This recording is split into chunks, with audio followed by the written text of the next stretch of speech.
Built versus bought is an argument that's lasted for as long as humans have had transportation. From a village in Asian Japan trying to pit an Imperial Stallion up against their farm horse on 85 apples, to a high schooler at a stoplight swearing his Kaido G35 to get the Hellcat, is an argument that's lasted generations. But today, we're putting the arguments to bed, because in the name of science, I'm putting a $100,000 car up against a $5,000 car, $95,000 worth of mods through a series of 4 challenges that'll give us a winner once for all. As for the cars themselves, in the blue corner we have the epitome of entry-level luxury and a completely stock base model Audi R8. And in the red corner we have the epitome of a car that might not last through the challenge, and a clapped out Ibisu Corvette with a ton of horsepower under the hood. The model is pretty expensive, but some of the standout mods include a brand new race transmission, 2-step, race tires, and a 12-liter V8 in an Ibisu Corvette. But that's pretty much all I have to say, so without further ado, let's get into the challenge. Alright, so as you can see, I got both cars out over here. Got the Audi R8, beautiful, pristine, great paint job if I do say so myself. And then we got the duct tape mobile. And I'm just kind of hoping this car makes it through the challenge in one piece. But to be honest,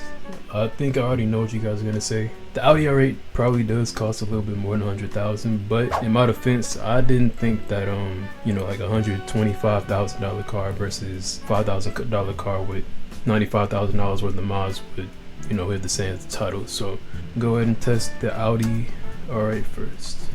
So 3, 2, 1. Alright, off to a good start. Yeah, 90, 100. Okay, looks like we're kind of getting inside the upper limit over here. We got 190. Okay, we get 200, 200, 206, 207, 207, 209, 210. Okay, I think we might just call it 210. Well, I mean, that's not bad for the Audi R8. It's gonna be a pretty tough, as I said, you know, pretty extensive mod list. You know, we got the V8 engine. It's like a 12-liter, I think I said. Got the custom transmission, race tires, the works. Guess we'll see what happens. So 3, 2, 1.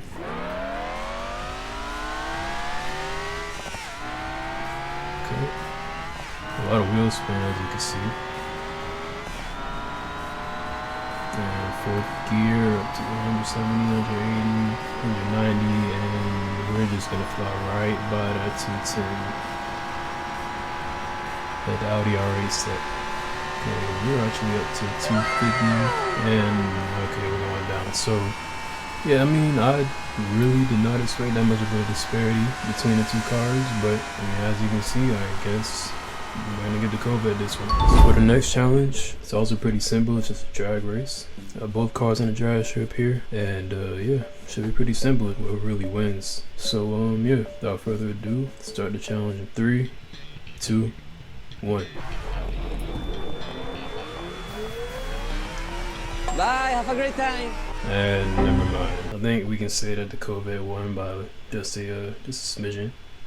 You know, it was honestly a little too close to call, but we'll call that one for the Corvette. So I guess, what is it, 2-0 now for the Corvette? I guess let's move on to the next challenge. So we're here at the third challenge, and some of you guys aren't gonna like this, but I do kind of have to take like a direct, you know, role in this challenge. Well, the challenge is a race, but I'm gonna be the one driving both cars. You know, if we're really pulling for a certain car and I mess up the lap, I mean, you know, I don't know what to say, but I'm gonna try to give both cars equal treatment and race about as well for both of them. We're gonna race around the track, and whichever car gets the lower time will be the winner of the challenge. Pretty simple. For this one, as for a winner, I'm not gonna lie, I kinda gotta go with the Audi R8, only because although like we have seen this car is great with straight line speed in both challenges, I don't know that necessarily is super relevant, especially for a short course like this one. So I think we're probably gonna see the Audi kind of pull away from the Corvette. And I mean, look at it, like it's not a car that's meant for,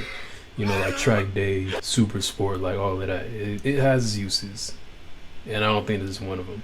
But we're gonna see. Without further ado, let me get into this lap. Engine not even on. Okay, there we go. So as you can see, a lot of wheel spin at the start. It almost really feels like I can't really mash on the accelerator, because when I do, the understeer is crazy. It's like one of those Forza players on a keyboard, like just kind of feathering the key. But it's kind of hard corner. What? And I got it. I mean, so far so good. I can't really complain. Besides stuff I complained about earlier. But that's besides the point. Almost missed that turn. Almost missed that one too. And the lap time officially, we're gonna see in a second. 1 minute and 17 seconds. So that's the time to beat for the Audi R8. Alright, I mean, not a bad time, but let's see what the Audi can do. Alright, so here we are with the Audi R8. Just gonna give like a hot take. I don't think that the car is gonna randomly catch on fire in the middle of the race. At least I hope not. And go. Kinda hopes that the car was on this time instead of the challenge. Cornering definitely a lot better. Almost messed up that corner. Almost. But I did it. Alright, so I acknowledge I might not be the best BeamNG Drive player on the planet, right? But, you know, I'm really trying. You know, like I'm really trying to give both cars my best performance here. But sometimes I don't feel like it's working. However, that was a really good corner right there. That was not good. Okay, alright. You got 7 seconds. 6, 5, 4, 3. Oh, that is not okay. 119.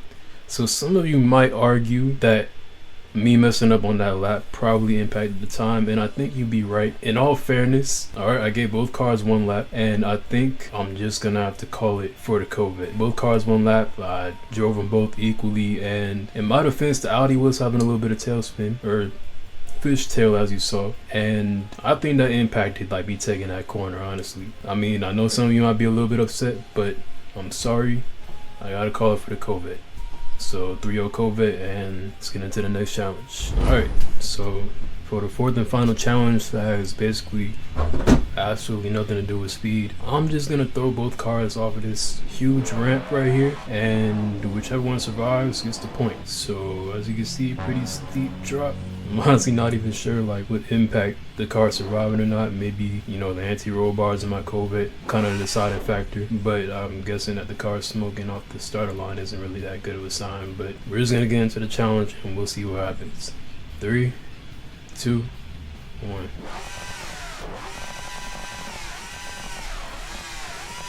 Alright, the car's on fire again, a little bit of air time. Almost lost traction, and if the engine doesn't blow before I make it down this ramp, should get a healthy amount of air. And maybe could it land on his wheels? Well, it did land on his wheels. I do not think that it's still functional. I'm gonna say that probably counts as a no. I mean, we'll see with the Audi R8. I mean, if it's even less functional, then. But I think honestly, with the R8 being like, you know, all aerodynamic and all of that, it might fly through the air and just like, you know, land real softly and keep on driving. So we're just gonna have to see.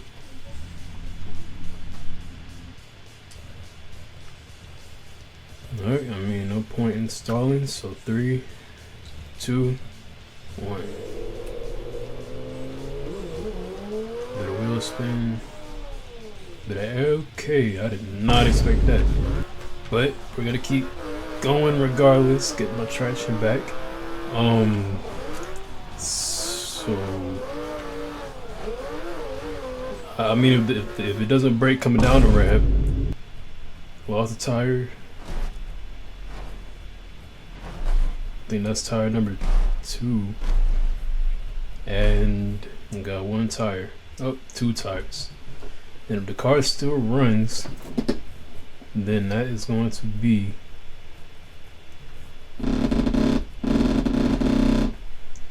the W for the Audi. But let's see, the car does not accelerate, so given the fact that I could actually rev up the engine on the Corvette, I'm guessing we're gonna have to give the point to the Corvette. Official end result of the challenge is that the Corvette won. So I guess if you have a Nissan, I mean an Infiniti G35, and you're up at a stoplight against a Lamborghini Huracan, who knows, you just might beat them now. So in what I would call a pretty lopsided upset, the Corvette takes it 4-0. Putting to bed any thought that the car would explode before beating the brakes off the Audi at every single thing it was tasked with. although it was looking a little close at times. However, a huge congratulations to myself for building such an outstanding car, and any other person out there who owns a front-wheel drive Japanese hatchback who's just a few miles away from gapping anything on the street. But that'll do it for this video, so if you liked it, leave a like. And to all the audio owners out there, feel free to leave a comment about how frustrated you are at your beautiful Deutsche Maschine got walked by a car off Facebook Marketplace. But anyways, I'm Jeray J, and thanks for watching.